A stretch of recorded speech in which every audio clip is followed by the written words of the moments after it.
everybody kind of has this sense that the CIA lies as a matter of policy. But it's also that the CIA then tells the government, and of course the CFR kind of telling the CIA, and then by extension the government and so forth, the propaganda outlets, the media, how to lie. He's very candid about this on page 26. Well, of course we lie. He says, what do you think, we're going to tell you the truth? We're not going to tell you the truth. We're just going to nonstop lie. That's what he says. So amazing admission there. Anybody says, he's talking about on the mass scale there. In this book, which I'm sure there's some disinformation in this book as well, but regardless, the admissions are still of such magnitude that, really to understand this book, I think gives you an even greater picture of how the world is run, which is what we've really been trying to chronicle here at Jay's Analysis and in these years of lectures and talks and interviews. And he talks about, for example, regime changes. 29. He was very interested in regime changes and applying game theory to how to enact a coup or how to enact a revolution.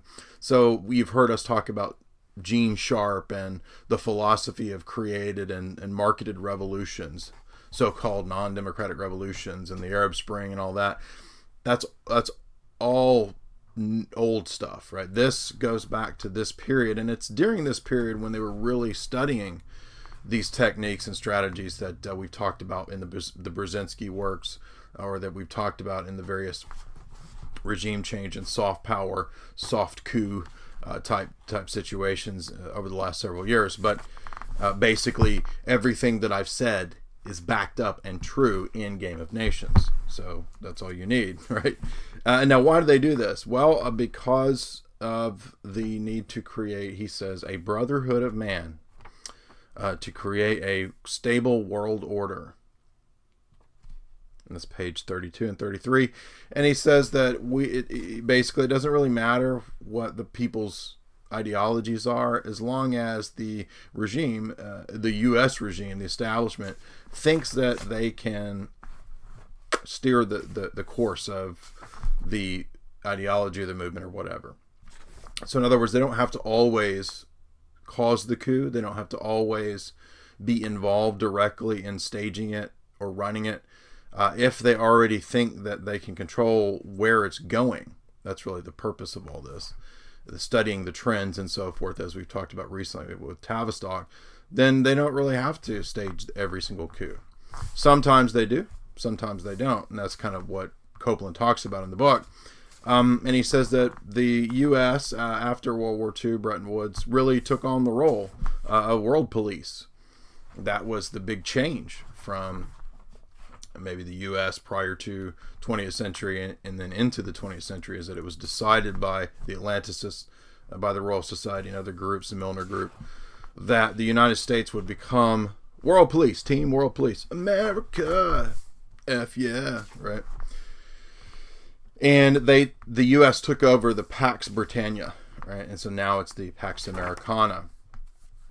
And what is the big problem in the Middle East, according to Miles Copeland? Well, it's really managing the situations of Zionism and oil. That's it. Is it because it's all about the promotion of Zionism? Well, no. First of all, you've got a whole bunch of Arabs, right? And other ethnic groups as well in the Middle East. So it's not just Zionism. What he means is the controversy of Zionism. So for the game player perspective, Copeland is saying it's a matter of managing all of the conflicts to the most advantageous outlook in the long run, any of them. So you want to have good relations with the Arabs, the anti-Zionists, as well as the Zionists, the Israelis. Copeland says this many times, and in fact, he even says that when the CIA supports the rise of certain leaders, if that leader is an anti-Zionist, they'll fully support an anti-Zionist candidate as long as they think that in the long run the outcomes will be advantageous to Western corporate interests, you see. So it has nothing to do with the ideologies ultimately. So he says that they will rig elections. They will, but ultimately during this period, what the CIA was really interested in was bringing democracy to the Middle East. This was the older CIA plan, by the way, before it kind of shifted over to the support of the jihad, using the old British model. And so that's why the CIA had such a vested interest in supporting candidates who were more so-called democratic, right? This whole human rights nonsense, this made-up stuff about, oh, we want to come in and bring elections to your country. We want to bring women's rights to your country and all this stuff. We want to upgrade your, you need to upgrade, like your phone need to upgrade, right? You need to upgrade your backwards-ass country. And how does that happen? Well, it happens by the oil companies and the big banks coming in and saying, we want to industrialize your country. You've got probably resources that we'd like to have. And if you let us in, we will revolutionize, modernize all of your nation. But you're going to have to go along with all the other things that we would like to see. And so really it's kind of like a big business plan. You've heard people say this many times. And that's what Copeland says, is that it's oil and money. And if you don't go along, and it's very lucrative. That's why this is so successful, is that it's very lucrative. If you don't go along, you might die, or there's a revolution, or there's a coup, or there's an assassination, or whatever. But if you do go along, it's very lucrative, especially if you're the president, right, of some country. Especially if your coup is successful and the CIA likes your coup and they like where you're going. You see, it's very business oriented. That's why it's winners and losers, not good guys, bad guys. But I thought it was fascinating that during this period, Copeland says on pages 45 to 50 that they were very obsessed with this idea of bringing voting to the Middle East. Why were they so interested in voting? Well, he tells you because they were studying techniques of subversion, of psychological warfare, of nudging. Remember Cass Sunstein talking about nudging? Well, here's Miles Copeland talking about nudging back in 1969. And he says that the voting stuff had to do with Madison Avenue guys being brought in to study mass manipulation and to try and test different techniques. So basically kind of a giant lab, the Middle East is here from the technocratic perspective. So there's many interests, many angles at work here in what's going on in the Middle East during this period. And it's not all business. There's also other aspects, like we said, of studying demographics, studying ethnography, getting all the markets, the niches just right to where the propaganda can be tailored to different groups. That's why the CIA has no problem supporting the pro-Israeli candidate one time or the anti-Zionist candidate another time. That's what he explicitly says. So what about Syria? Well,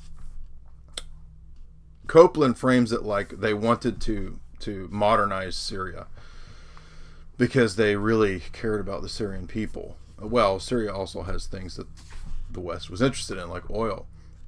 And so in 1949, the USA supported an actual straight-up revolutionary coup by Husni Zaim. And so he was the head of the Syrian army, and the CIA supported him in taking over. And they enforced this regime change, but according to Copeland, it was not the best approach. It wasn't as successful as they hoped. The military coup, which those kind of things don't last very long, it wasn't successful for very long, and then you had a succession of coups later. But what Copeland does say is that this whole failure, supposed, wasn't ultimately a failure because it was just a means by which they could study and perfect the technique of regime change and political manipulation and coup.